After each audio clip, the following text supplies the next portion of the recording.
Supreme court में boss एक बहुत बड़ा कांड हो गया। देश के चीफ जस्टिस पर सुप्रीम कोर्ट के अंदर जूता फेंकने की कोशिश हो। मतलब सोचिए आपकी चीफ जस्टिस पे जूता फेंका जा रहा है। इस घटना ने पूरे देश को सन्न कर दिया। हर जगह इसकी चर्चा है। Chief justice B R. गवई पर हमले की कोशिश हुई। जिसने हमला किया वो सुप्रीम कोर्ट के ही वकील थे। आरोपी ने हमले के बाद जो बात कही उसकी भी बड़ी चर्चा हुई। सुप्रीम कोर्ट में बड़ा कांड, भरी अदालत में चीफ जस्टिस गवई पर जूता फेंकने की कोशिश क्यों हुई? सीजेआई पर जूता फेंकने चला आदमी क्यों बोला सनातन का अपमान नहीं सहेगा हिंदुस्तान? चीफ जस्टिस पर हमले की कोशिश हुई तो कांग्रेस से लेकर आम आदमी पार्टी तक पीएम मोदी के पीछे क्यों पड़ गए? अब इसका चैप्टर। आज सुप्रीम कोर्ट में बॉस एक बहुत बड़ा कांड हो गया। देश के चीफ जस्टिस पर सुप्रीम कोर्ट के अंदर जूता फेंकने की कोशिश हो गई। मतलब सोचिए आपकी चीफ जस्टिस पे जूता फेंका जा रहा है। इस घटना ने पूरे देश को सन्न कर दिया। हर जगह इसकी चर्चा है। Chief justice B R. गवई पर हमले की कोशिश हुई। जिसने हमला किया वो सुप्रीम कोर्ट के ही वकील थे। आरोपी ने हमले के बाद जो बात कही उसकी भी बड़ी चर्चा हो रही। आरोपी को फौरन पकड़ लिया गया, लेकिन उसके बाद राजनीति शुरू। विपक्षी नेताओं ने चीफ जस्टिस ऑफ इंडिया पर हमले की कोशिश को पीएम मोदी से जोड़ दिया। कहा कि देश का माहौल खराब कर दिया गया। यह हमला पूरी न्यायपालिका पर हमला है। जो लोग आज तक यही कहते रहते हैं कि मोदी राज में जुडिशरी बची ही नहीं, उनको अब यह कहना है कि न्यायपालिका पर हमला मोदी की वजह से हो गया। सोशल मीडिया लोगों को भड़का रहा है। सीजेआई पर हमला दलितों पर हमला है। खुद चीफ जस्टिस ने हमला करने के आरोपी पर जो कहा वो इन नेताओं की राजनीति की हवा निकाल रहा है।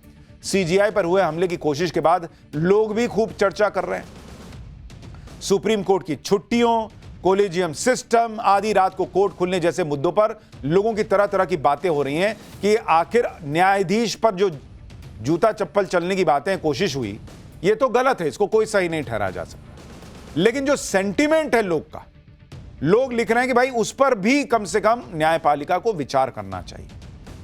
ये दिन क्यों आ रहा है, आपको पूरी खबर के बारे में डिटेल से बताऊंगा और यह भी बताऊंगा कि आरोपी ने चीफ जस्टिस पर हमले की कोशिश क्यों की। लेकिन पहले जो विवाद हुआ उसकी एक झलक देखिए।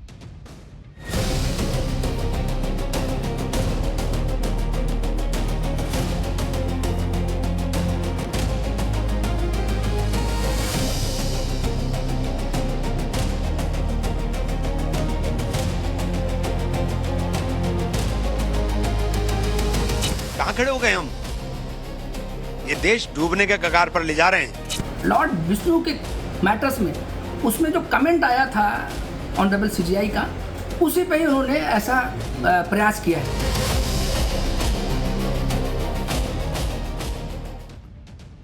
Chief justice of India B R. Gavai पर आज उस समय हमले की कोशिश हुई जब वो एक केस की सुनवाई कर रहे थे। कोर्ट में मौजूद वकीलों के मुताबिक chief justice of India B R. Gavai की बेंच कोर्ट नंबर 1 में किसी मामले की सुनवाई कर रही।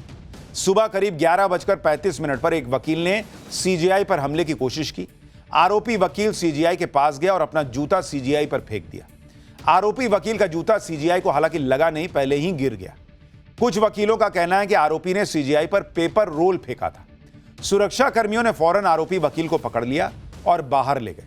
आरोपी वकील की पहचान राकेश किशोर के तौर पर हुई। सीजेआई पर हमले के आरोपी वकील राकेश किशोर को फौरन पकड़ लिया गया। उसके खिलाफ सख्त एक्शन हो सकता था, लेकिन चीफ जस्टिस बी.आर. गवई ने जो कहा उससे सब हैरान रह गए। सीजेआई ने सुनवाई जारी रखते हुए कोर्ट में कहा कि इन सब से परेशान होने की जरूरत नहीं है। मैं भी इससे परेशान नहीं हूं। इन चीजों से मुझे फर्क नहीं पड़ता, मैं उसे माफ करता हूं। यानी चीफ जस्टिस ऑफ इंडिया ने साफ कर दिया कि वो आरोपी के खिलाफ कोई एक्शन नहीं चाहते, जिसके बाद आरोपी वकील को पूछताछ के बाद छोड़ दिया गया। Chief justice B R. गवई ने हमला करने वाले वकील को माफ कर दिया, लेकिन विपक्ष को पॉलिटिक्स का मौका दिख गया।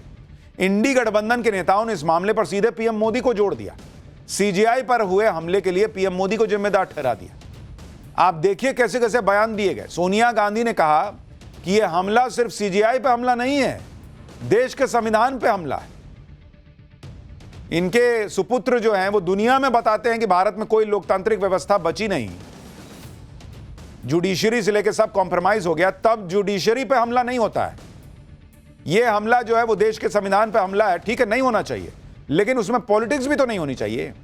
खड़गे ने कहा कि यह सीजेआई पर हमला दिखाता है कि पिछले एक दशक के अंदर देश में नफरत, कट्टरता और धर्मांधता कितनी बढ़ गई। टीएमसी सांसद सागरिका घोष ने कहा कि बीजेपी आईटी सेल ऑनलाइन और ऑफलाइन हमलों के बीच की रेखा को धुंधला कर रहा है। कांग्रेस की सुप्रिया श्रीनेत ने कहा कि देश को इस कगार पर लाने के लिए सिर्फ नरेंद्र मोदी जिम्मेदार है। आम आदमी पार्टी के संजय सिंह ने कहा कि मोदी राज में नफरतियों की इतनी हिम्मत कि सीजीआई पर जूता फेंकने की कोशिश की गई। कपिल सिब्बल ने कहा कि सीजीआई पर हमले के मामले में प्रधानमंत्री, गृह मंत्री और कानून मंत्री की खामोशी पर हैरानी नहीं हो रही। आरजेडी ने कहा कि एक दलित चीफ जस्टिस क्या बन गया, जातंकवादियों को पच नहीं रहा है। यानी तरह तरह का एंगल इसमें ढूंढ कर ले आया गया कि जाति से लेकर और मोदी सरकार की वजह से यह सब हो गया। इंडी गठबंधन तो यहां तक कह रहा है कि 2014 के बाद देश में तानाशाही चल रही है। इसी का नतीजा है ये सब कि लोग कोर्ट में और संविधान को भी मानने को तैयार नहीं। एक बार इन लोगों को सुनिए, फिर आपको बताता हूं इसका सच क्या है। सुप्रीम कोर्ट के जो सीजीआई जो हैं वो संविधान के संरक्षक भी हैं। संविधान को ये हजम नहीं कर पा रहे हैं। सुप्रीम कोर्ट के चीफ जस्टिस के ऊपर जूता फेंकना कोई छोटी घटना नहीं है, और मुझे तो लगता है कि ये बर्दाश्त नहीं हो पा रहा है कि एक दलित का बेटा भी सीजीआई बन सकता है। अगर आज चीफ जस्टिस के ऊपर भी जूता फेंकने की कोशिश होगी तो मैं समझता हूं कि फिर देश जा कहां रहा है। देश संविधान से चलता है, और सनातन धर्म का अपमान नहीं सहेंगे। अपमान क्या, जिस चीफ जस्टिस का अपमान करेंगे किसी धर्म का? मैं समझता हूं कि ये सब जो है ना, ये आज जो 2014 के बाद जो तानाशाही देश में पैदा हो गई है, ये कोर्ट को मानने को तैयार नहीं। इंडी गठबंधन को मौका मिलना चाहिए। हर चीज ये लोग नरेंद्र मोदी से जोड़ देते हैं, तो उनकी अपनी पॉलिटिक्स चल रही थी। उधर पीएम मोदी ने सीजीआई बीआर गवई से बात करके पूरे मामले की न सिर्फ जानकारी ली, बल्कि मामले को अच्छे से संभालने के लिए चीफ जस्टिस की तारीफ भी की। पीएम मोदी ने कहा कि भारत के चीफ जस्टिस बीआर गवई जी से बात की। सुप्रीम कोर्ट परिसर में उन पर हुए हमले से हर भारतीय गुस्से में।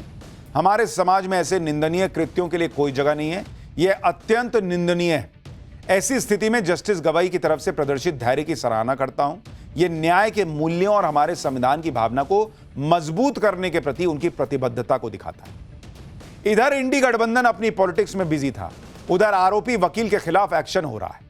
चीफ जस्टिस ने भले ही आरोपी को माफ कर दिया है, लेकिन अब उसकी वकालत का दी एंड हो गया है। बार काउंसिल ऑफ इंडिया ने आरोपी वकील राकेश किशोर का लाइसेंस ही कैंसिल कर दिया। आरोपी राकेश किशोर 2011 से बार का सदस्य था। आरोपी राकेश किशोर ने चीफ जस्टिस पर हमला करने की कोशिश की और पकड़े जाने पर जो कहा उसी पर राजनीति हो रही है। आरोपी ने कहा कि सनातन का अपमान नहीं सहेगा हिंदुस्तान।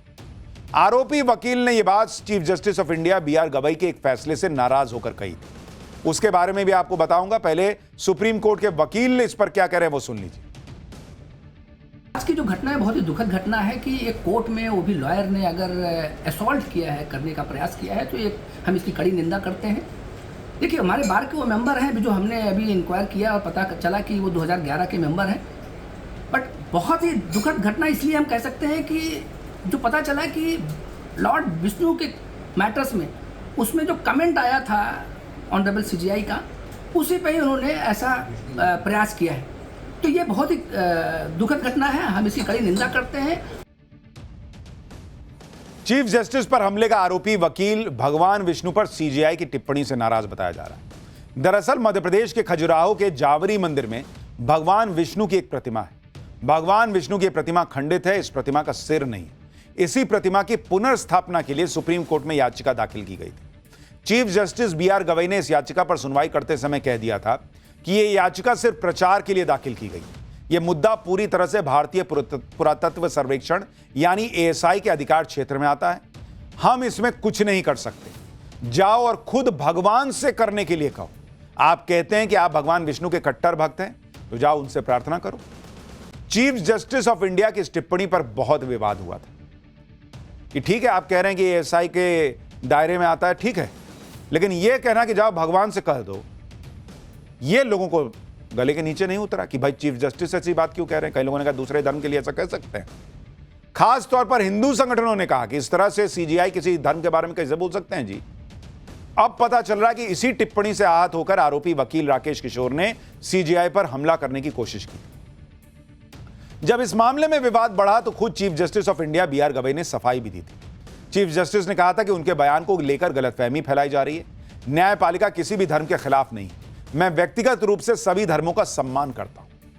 सीजीआई ने भगवान विष्णु की प्रतिमा टिप्पणी पर सफाई भी दे दी, लेकिन इस मामले में पब्लिक सेंटिमेंट कुछ अलग था।